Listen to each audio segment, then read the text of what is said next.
alone at last. Hey everybody, I'm Tatsudoshi. Hey, Cody, baby! And this time we'll be reviewing Disney's newest princess movie, which is surprisingly absent of black people, Tangled! Whoa, Tangled! So yes, there's not a single black person in this movie. I think Disney has decided, well, we tried the black thing once, and that didn't make us money, so no more black people ever! No, seriously, not even a kind of brown person in this movie. No, not even a brown animal. No, seriously. There's no brown... Even the bunny that was in it was fucking white. White horse, white bunny, fucking chameleon that changes colors. I guess that's how they got away with it, with the chameleon that changes colors. It's like, well, he's multi-ethnic, right? Right? Right? Get away from me. But, Tangled is actually much better than Princess and the Frog. Yep. Princess and the Frog did not follow the Disney formula at all. And the thing is that's what we kind of like about Disney. That's what traditional. That's what everybody likes about Disney. Is Disney follows the same fucking formula with different things. Let's go back and revisit some of the things that we've said before. Little Mermaid. I want to go up and see the world. Well, you're going to have to give up this and sacrifice that and go out of your comfort zone and be chased by villains from the get-go. Well, I guess I'll give it a try anyway, and bam! Because I'm adventurous! And fucking adventure right away, conflict right away, songs out the ass.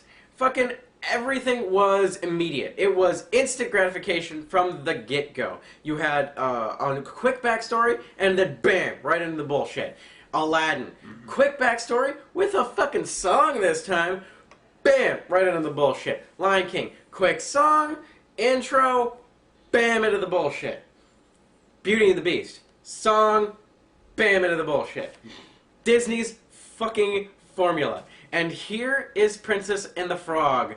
And it's just like 30 minutes of fucking backstory. Oh, down there, then we have a song. One song. 30 minutes of backstory, then a song, then another song, then a good song, and then fucking smooth sailing for the rest of the movie until the last 10 minutes where you finally get some conflict. Disney, why did you not adhere to your own fucking formula that you've been using since the fucking 20s?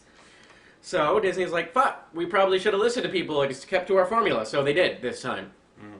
Tangled has a quick backstory right to the get-go. It's about 5 to 7 minutes worth of backstory. Quickly into a simple song, a simple intro song, not a long song, simple intro song. About basically the main character. About basically the main character, and then you get the quick little montage of the day-to-day life, which is the intro song. It's about maybe a minute and a half to 2 minutes long, the intro song, which, you know, given the screen time for this, gives you the entire life of Rapunzel in her little tower in 2 minutes. And it's really nice. It actually sums up everything really well. And then you get slowly introduced to the other characters. You see Rapunzel has her little pet chameleon thing, which by far best fucking character in the entire movie. Fucking best character in the fucking movie. And the animals don't fucking talk in this. Thank you, motherfucker. No talking fucking animals unless animals are the only things in the fucking movie. Right. But the Princess and the Frog and the main characters are the animals and then people talk. Shut the fuck up. Alright? Lion King had no people in it. All the animals talked. Makes sense. Princess and the Frog, mostly people. Animals talked too. And then the animals played music with the people and the... shut up. Okay. So, the story is about Rapunzel, and if you don't know the story of Rapunzel, here it is in 2 seconds. Rapunzel, let down your hair, evil witch, blah, blah, blah. Then a prince comes, prince is like, hey, you want to get out of here? And Rapunzel's like, oh, I don't know about this. And then Rapunzel's like, okay, let's go this, but we have to trick the witch. So they trick the witch, and then all of a sudden, blam, witch is dead, and they run away. That's Rapunzel. This is quite longer than Rapunzel. This is about an hour and 40 minutes, which is really good for, I mean, that's the golden fucking time. Anywhere between an hour and a half to an hour and 45 minutes is the golden fucking rules for an animated film. Any more than that, people are going to be like, okay, starting to get bored with this animation shit. Can we, you know, faster, less time spent on the bullshit kind of stuff. But you get introduced to the characters fairly quickly, and you really only have about 5 main characters, which is good.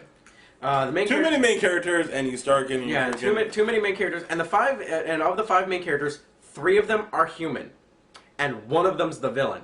So you really only have 2 main characters.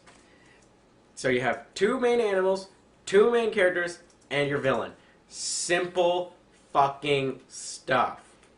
So of course the evil villain of the movie is Rapunzel's mom, who is actually the evil witch who's hundreds of years old and is sucking the life out of Rapunzel's hair, magical hair, which is disturbing. Yay! But her best friend is a chameleon that is about this big, and he is a very angry chameleon, and you should not piss him off. The main hero of this movie is Captain Douchebag. I mean, what the fuck was that guy's name? Oh my god. Flynn Rider. Flynn Rider, yeah! So Flynn... He's a super big douche, he's a Flynn Rider. Now, I know there's been quite a few douchebags, and I should say, there's quite a few unlikable male leads in some of these Disney movies before, but man, Flynn Rider gets the douchebag award. Congrats to you, douchebag. He is not only egotistical, but he really doesn't say anything likable at all the entire movie. He is cocky, he's an asshole, and he's one of the few Disney princes that isn't a prince until the end of the movie. Right. See, and a lot of people are saying, well, Aladdin was the same way. Fuck you, halfway through the movie he wishes he was a prince. Deus Ex Machina, that bullshit right there. So, he is one of the very few, I will say it again, non-princes who is a prince. But, basically, the story of Rapunzel kind of goes a little bit differently. Rapunzel's mom, who is the queen, and her dad is the king. It would be kind of weird if he wasn't. But the queen is having trouble giving birth, and she's about to die, and there's whole sorts of nonsense.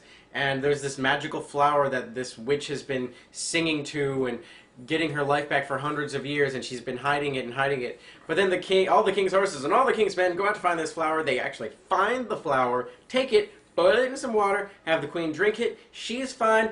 Baby Rapunzel's born with fucking blonde hair. By the way, her dad black hair, her mom brown hair. She has blonde, glowing hair because basically because the flower gave the magic of the flower went to her hair. So, but the witch is like, well, fuck. Well, I better just take some of that hair. So quickly, the witch sneaks into the castle, cuts off some of Rapunzel's hair, and sees that it turns brown and loses its magic. And she's like, fuck! So she steals the baby. Horrible. And decides to raise it her own.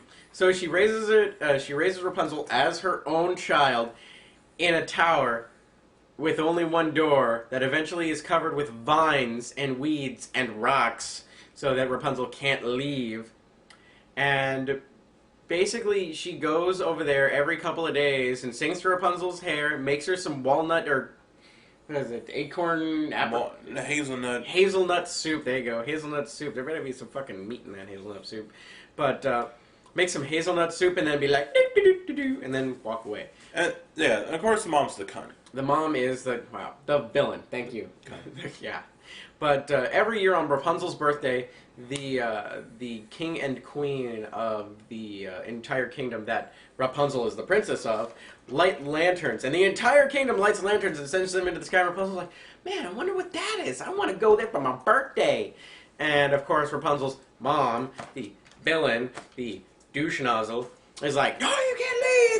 You can't leave! Now sing my motherfucking song! She's like, look how beautiful I am, look what a piece of trash you are. I'm just joking. I'm just joking. You're just ugly and nobody will ever love you and you should probably stay inside. Sing me a song. See you later, bitch! And that's how the mom works. So she, like I said, cut. Right. So, quickly, the catalyst of this story comes into play, which is Flynn Rider! He comes in and he's like, by the way, I stole the crown. The princess's crown from the kingdom, and runs away, and he's getting chased by people. By all the king's horses and all the king's men. And he gets, and there's this one main character horse. Yeah, the main character that we haven't talked about yet is Maximus, or Max, the horse. And Max the horse is a horse that acts like a dog. It's a dog. It's a dog horse. It's a horse dog. And he has a lot of character for an animal too. Yeah, him and the chameleon. Like I said, him and the chameleon, best characters in the movie. Lots of emotion, not a single line of fucking dialogue. Good. That's how I like everything my was expressed. Yeah, everything was expressed through the body language and the facial expressions. So, and that's the way that if you're doing a good animal, like sidekick, whatever, or character, that's the way you got to do it. Unless you have an all-animal movie like that, you can make silent unless there are no humans.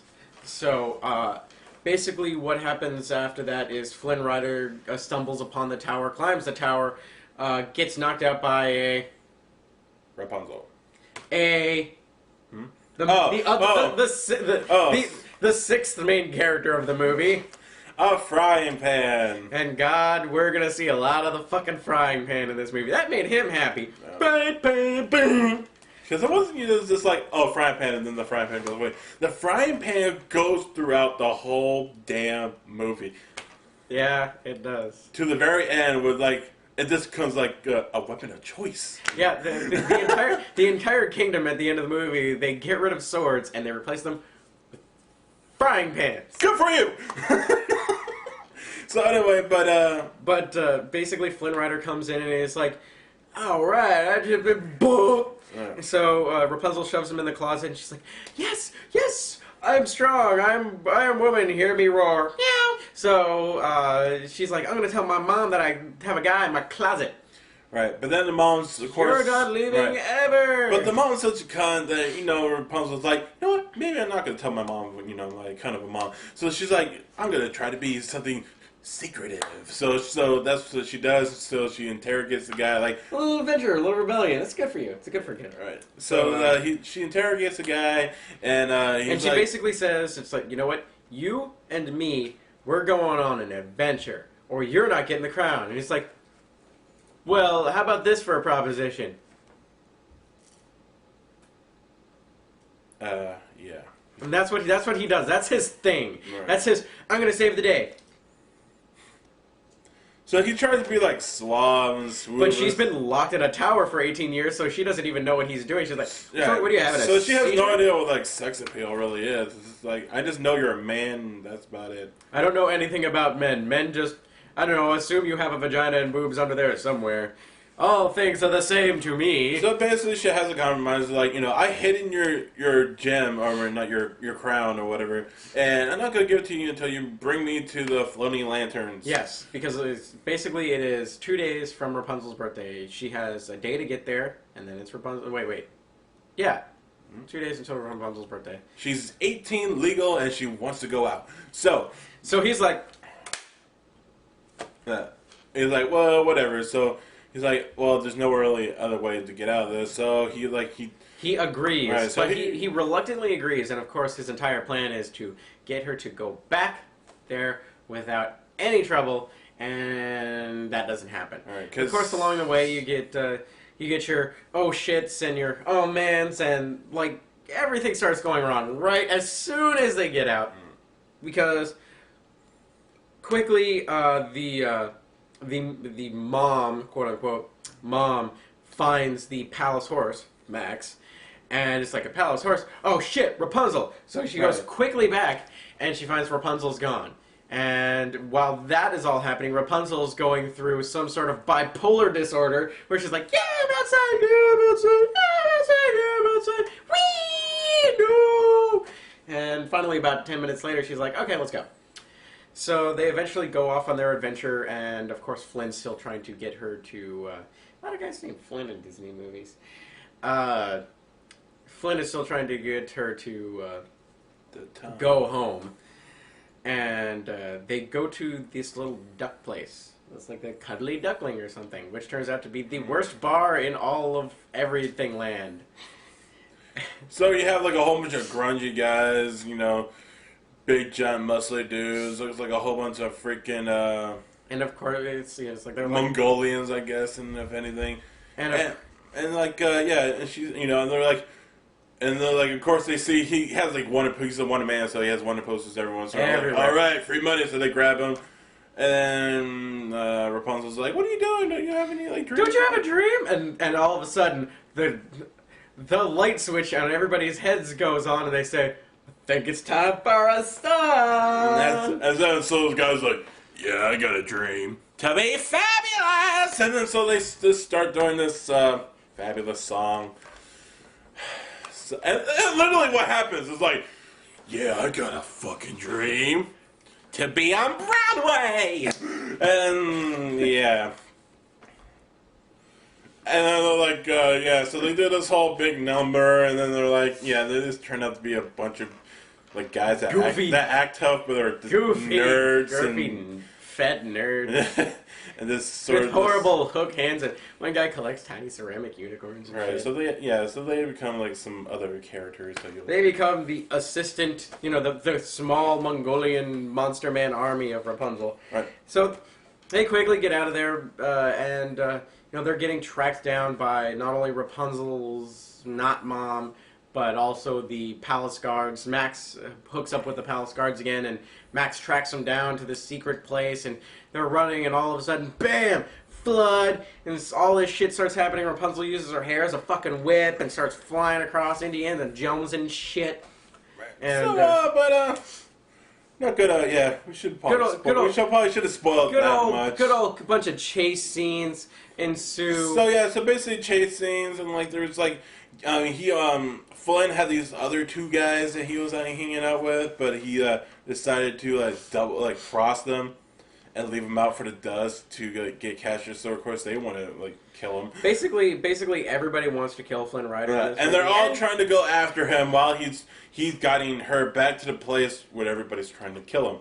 Right. So as you probably know, there's danger afoot, and there's also the thing is there's lots of shit in their way, which again is kind of the Disney formula. You have problems, solution, problem, solution, problem, solution. Lots of little problems with solutions quickly after them. It's like, oh man, we're trapped in this cave that's quickly filling with water, and it's really dark in here. How could we ever get out of here? Well, I guess I'll have to tell you my real name is some Jewish name. Well, I guess I'll have to tell you that my hair glows when I sing. Duh! So glowing hair solves the problem. 2 minutes later. 3, 2, 1. Wait, my hair glows when I sing. What a concept! So basically, you get a lot of stop and go, but the stop and go is fast enough so you don't get bored. Quickly after that, Maximus, or Max, the horse, turns into a good character as Rapunzel says, "You and you be friends," to Max and Flynn, right, because they were like, "Fuck this horse, well fuck that guy," and she's like, whoa, hey, it's my fucking birthday, and I want everybody to get along on my birthday, and I want to sing the fucking lanterns, so you and you get along until my birthday, and then you guys can fight or whatever. The horse is like, okay. The guy's like, bye. Horse hits him in the gut. The horse again. The movie is exceptional. We won't spoil the second. Right, but we won't spoil the second half of the movie. Yeah, we won't spoil it. But if you know, let's put it this way: even if we spoiled it, we're not really spoiling it. Because if you've seen one Disney movie, or if you've seen a couple, you know what Disney does.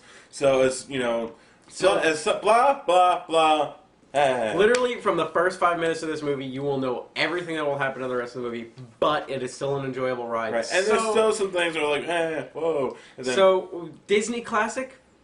Maybe not. No. A return to the Disney formula? Absolutely. Yes. A fun movie? Yes. Animation? Good. Still hope for Disney? Yes. That re-sparked the flame just a little bit. We're still keeping this on fire, guys. It's okay. Remember? It's not even, you know what? I wouldn't even call it a flame. I'd call it one of those, little cans of heat. That's basically... Disney's little can of heat is Tangled. Alright? They popped open their last little can for warmth, and they lit it on fire, and hopefully this thing will reignite the Disney spark. That remains to be completely seen, but this may possibly bring Disney I should say, original Disney princess movies back to their former glory. Mm-hmm. And Disney princess movies don't necessarily have to be Disney princess movies, because Lion King's followed the same formula, and similar thing. Disney's done similar things like that before, but I think this is step in the right direction for Disney. Step in the right direction for new Disney. I'd like to see more of this. All right. Mix it up, throw some new stuff in there, but keep it the same. Keep it simple, Disney. Be good with what you know. Let's face it, Disney. You're not very good at anything else. You're an old ass dog. But you know some good tricks. Quit trying to learn new tricks. The last couple tricks you've learned were just not very good. So step in the right direction for Disney. I mean, it's a fun, enjoyable. And well, let's put it. Let me actually bring the numbers down. When Tangled was released, its first weekend in the box office, it was #1. Duh, it's got Disney in it. Quickly after, the weekend after, Harry Potter and the Swallows. The Harry Potter Swallows a Lot of Dicks. Part 1 came out, and that quickly took the #1 spot. But Tangled's like, fuck you, Harry Bladder, and took the #1 spot back the next weekend. So that should actually tell you, with all the rabid Harry Potter fans out there, that if this movie overtook Harry Potter after being 3 weekends old, it's got to be a watch. That's definitely worth seeing. So if you have time, if you have little kids, if you just have that spark of a child inside you, not like Michael Jackson, that's a bad kind of spark of a child. The good spark of a child in you, then you know what? You want to see this movie. It's enjoyable. It's worth seeing. It's definitely one of those things that it will more than likely still be playing around the Christmas season. So when your relatives come over and you're like, maybe we should go see a movie, go see Tangled with them. It's short enough to keep the kids interested, it's short enough to keep the older crowd interested, and it's interesting enough, and it has enough jokes for everybody to keep everybody happy until the very end of the movie, which is going to be the exact ending that you think is going to be in the movie. So, with that said, Tangled, a return to Disney's quote-unquote former glory. Step in the right direction, you guys. Keep this going. Agreed. Better than ever. Frying pans! Who knew, right? Oh, that this is the strangest thing I've ever done! How about 2 out of 3?